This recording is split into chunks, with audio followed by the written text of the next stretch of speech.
I like her in Doosri Biwi. I did not like what she looked like. I didn't like the concept. I don't like it when Pakistani dramas purport the fallacy that Muslim men can marry for how many, no matter, like 4 wives, and have multiple extramarital affairs, and just like, I mean, it's just Islamically, you're supposed to give each wife equitable treatment if you choose to be a polygamist. And again, it's like you cannot be a polygamist without the permission of your extant wife or wives.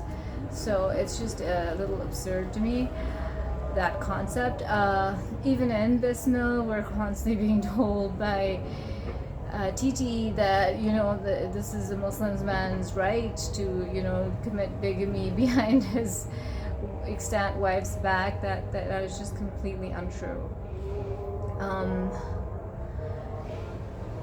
I don't like the social implications of this drama. I feel like when you treat a woman who is better educated, better looking, at no point is anything that she does at work being criticized. In fact, everybody's like, she is great at whatever she does. She is great as a manager, event manager, whatever she's doing, she is exceptional at it.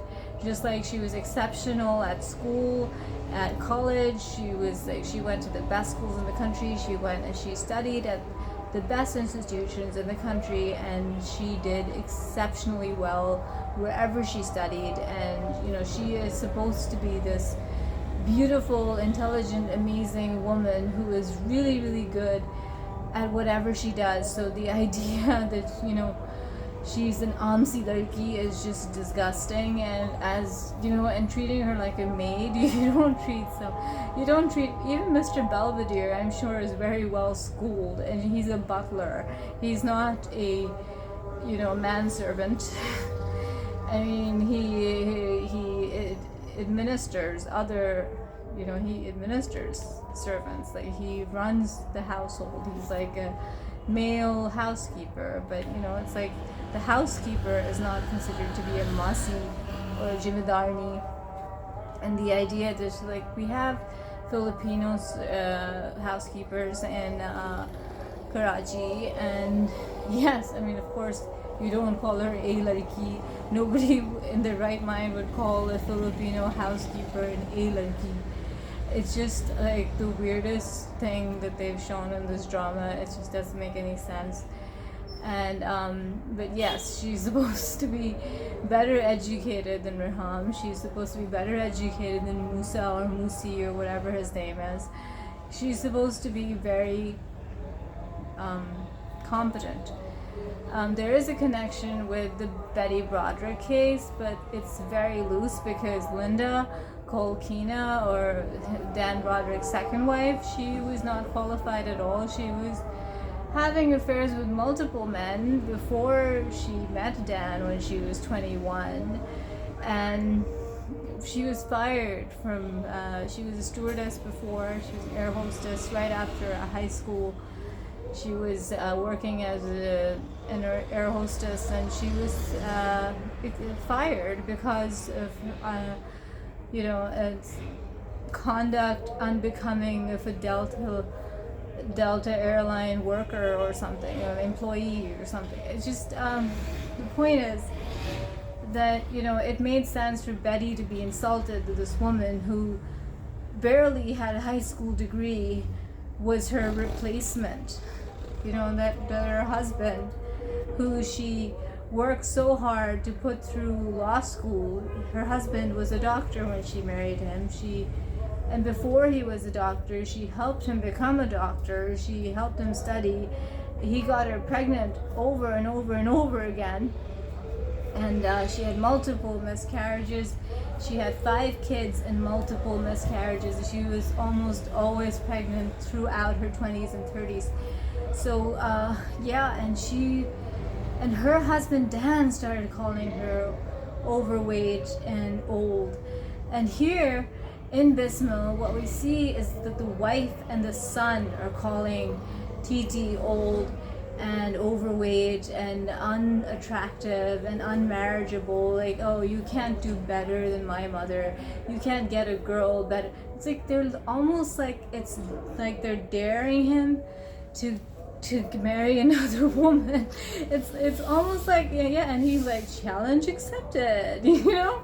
He's like Barney Stinson. He's just like, oh yeah, okay, you think I can't get married to another woman? You think I can't find someone better educated than Rehan? Do you think I can't find someone younger and prettier and better educated and smarter? Yeah, I found her. I found Masooma, you know? And it's just, it is weird.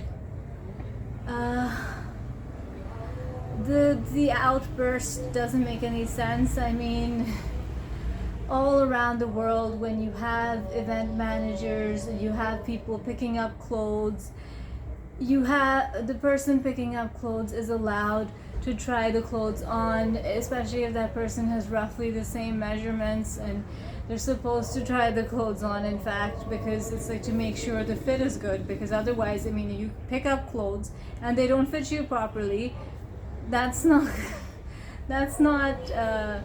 acceptable. And that's why people literally hire people to wear their clothes to make sure that, okay, fine, this person has roughly my measurements, she will try on the clothes, and if she thinks that the fit is not good, she can recommend what to do. She can tell the tailor right at the store, right at the place where the clothes are being tailored or altered in this case, because nowhere do we see these women going to stores where clothes are not ready-made, because they're all ready-made, they're all on the rack. And if they're on the rack, that means there are trial rooms, that means that multiple women have tried these clothes on. And it is just absurd to be like, oh, well, I mean, I can understand being offended if a maid, if a masi, if a jimadarni, if someone because we come from like the South Asian mentality of like this Hindu caste system where there are people who are untouchable at shoots, and you have this mentality where you don't want a masi to be wearing your clothes, do you? Before you do, anyway. I mean, you might give away clothes to a maid after you've worn them, but you don't want her to be wearing them before you. You don't want to be wearing a masi's utar or whatever it is. And I could get that, but here is a woman who is far from a masi. She is not your masi. She is not a slave. She is not a lower class person. She is, by most standards, really upper class. Her father has a nice home. She didn't have to work, but she did because her dad wouldn't let her work. Before he got crippled, I mean, the last thing he wanted for his daughter was to go to work. He was like, no, we do fine on my income. You are my ladli beti. We do fine on my income. And he was okay with that. And I don't understand what kind of work he does that is impeded by the fact that he is crippled. I mean, he can still work from home. He can still type. I'm guessing his job is a desk job. It's not like a job that requires him to walk around a lot. People in wheelchairs often do go to work. I mean, it's not like it's impossible for somebody in a wheelchair who is paraplegic to go to work. I mean, there are many examples of women Pakistani women. I can think of at least two Pakistani women in wheelchairs who are paraplegic, who are working. One is the lawyer. I think Sana Khurshid is a lawyer, and the other one is an artist. But they are working. They are using their hands. It's not their hands that are no longer working. So the idea that he can no longer work because he is in a wheelchair is also a bit preposterous. Especially in this work from home culture where, so much has changed, and office work, clerical work, it's all been rerouted to you can work from home.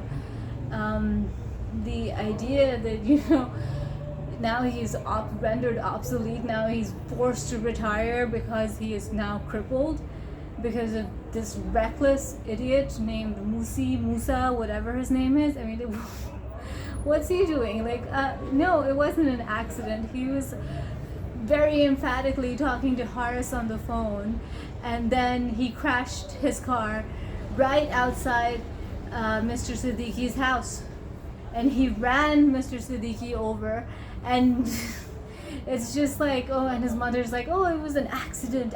It wasn't an accident. This man was recklessly driving. You know, it's like, if he wasn't a wealthy, spoiled brat, then, you know, he would be in jail. Or if he was a woman, if he was a British woman, British Pakistani woman, he would be in jail. But because he is a man, it's like, oh, yeah, it's like Amir Admi defense and Gharib Admi defense. This is like something that all men have in this country. It's like the Amir Admi defense, Amir Larka defense, and the Gharib Admi defense. It's weird. But yeah, okay, fine. So back to Betty Broderick. I mean, okay, I can understand what upset. I mean, Betty Broderick is a very sympathetic person, because even people who are like, yes, we condemn the crimes, we condemn the double M's, I mean, I do, but you know, we can't help but sympathize with this woman who literally just played martyr for her husband, who did everything she could to build his career, build his education, have his kids, and what did he do? क्या सिला मिला? सिला ये मिला कि आपको मोटी कह के उन्हें दूसरी शादी कर ली, and he didn't. And even though he divorced her, he never really let her go. Like, she never could move on to another fellow or to remarry. She couldn't do that because she's completely financially dependent on this fellow, on Dan Broderick. And on top of that, and he sold her house, and he was just like, he wanted, like, I mean, it was like a bigamy. It wasn't like, okay, this man divorced his first wife and moved on to the second. It was more like, okay, I divorced her, but not really, not technically. I've made sure that she's always around, and she's getting like paid hand to mouth. So she has to come running to me and screaming to me every time she wants to make a proper, like, anytime she wants to buy something. I mean, it's just really demeaning, degrading misbehavior from Dan Broderick. So I understand what her motivation was. It's impossible not to sympathize with Betty Broderick. Reham, on the other hand, it's like, oh my God, is this person completely mad? Does she think that Masooma is her slave, or a masi, or a jimadarni? What does she think? She thinks this person, this woman who is far more cosmopolitan, far more sophisticated, far better educated, far better looking, younger, prettier, smarter, whatever, and is less than her in some way? Is she completely bonkers? And it's just like, I mean, it's just impossible. And she's literally just, she and her son, you know, it's like a dare. They're daring Titi to get remarried. They're like, oh, you're fat, you're old, you can't get remarried. Oh, look, Haris's dad got remarried. He divorced Haris's mother, and he got remarried, and Haris attempted to off himself. And it's like, what? Who cares about, who is this Haris person who we never see ever? We never see this Musa go to Haris to visit him at the hospital. There's nothing happening except that Musi is just like obsessed with this person named Haris.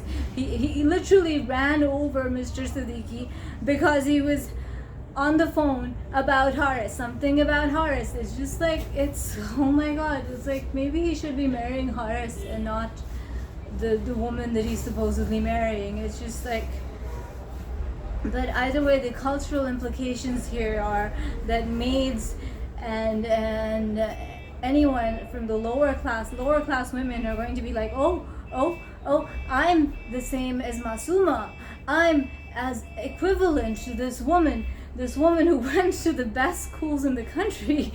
And that is very dangerous.